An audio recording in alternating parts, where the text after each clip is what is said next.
नमस्कार मित्रांनो, मी राजा केतकर तुमचं 7 राउंड्स इन्फोटेनमेंट मध्ये स्वागत करतो। दिवाळी संपून आता 2 आठवडे झाले आहेत।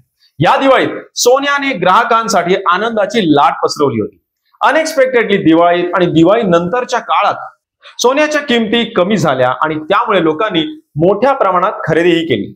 आता गोल्ड रेट कमी झाला आहे, स्टेडी झाला आहे, त्यामुळे लोक मोठ्या प्रमाणात गुंतवणूकही करतात।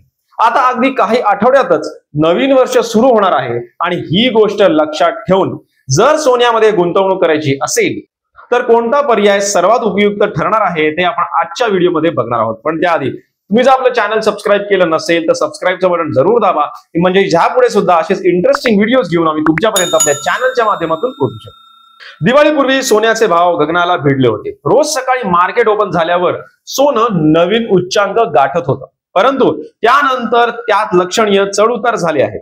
म्हणून अनेकांच्या मनात प्रश्न निर्माण होत असेल की गोल्ड मध्ये जर इन्व्हेस्टमेंट करायची असेल तर ही योग्य वेळ आहे का, की अजून काही दिवस भाव कमी होण्यासाठी थांबावं? कारण सोन्याच्या भावात घसरण झालेली असली तरी सोनं उच्च पातळीवर पोहोचलेलं दिसतंय। सोन्यामध्ये गुंतवणूक करणं हा सर्वात सोपा आणि सेफ मार्ग समजला जातो, हे तुम्हाला माहीतच असेल। पण तरी सुद्धा सोन्यामध्ये गुंतवणूक करण्यापूर्वी अनेक गोष्टी जाणून घेणं महत्वाचं आहे। काही दिवसांपूर्वी सोन्याचे दर रोज कमी होताना दिसत होते, तरी आता थोडा सोन्याचा भाव वाढला आहे। सोन्याच्या किमती खूप वाढल्यानंतर लोकांकडून खरेदी कमी झाली।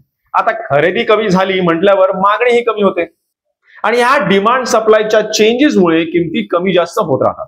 पण आता जर गुंतवणुकीचा विचार करत असाल तर शॉर्ट टर्म साठी विचार न करता लॉंग टर्म साठी विचार करून गुंतवणूक करणं कधीही फायद्याचं ठरू शकतं, असं माझं मत आहे। सेबी रजिस्टर्ड आणि सर्टिफाईड गुंतवणूक सल्लागार प्रीती झेंडे यांनी नुकत्याच एका माध्यमातून असं सांगितलं आहे की जर तुम्हाला वाढ देणाऱ्या मालमत्ता वर्गात गुंतवणूक करायची असेल तर दीर्घकालीन दृष्टिकोन स्वीकारा।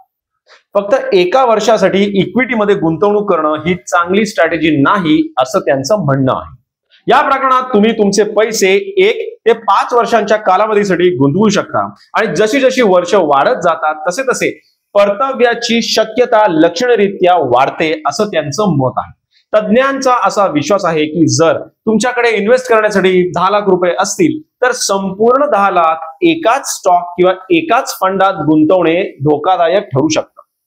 तुमच्या पोर्टफोलिओवर सततचा धोका टाळण्यासाठी तुमचे 10 लाख रुपये अनेक भागांमध्ये विभाजित करा। मित्रांनो, मी काही सर्टिफाईड फायनान्शियल एक्सपर्ट नाही, पण मला मिळालेली माहिती मी तुमच्याबरोबर शेअर केली या व्हिडिओच्या माध्यमातून।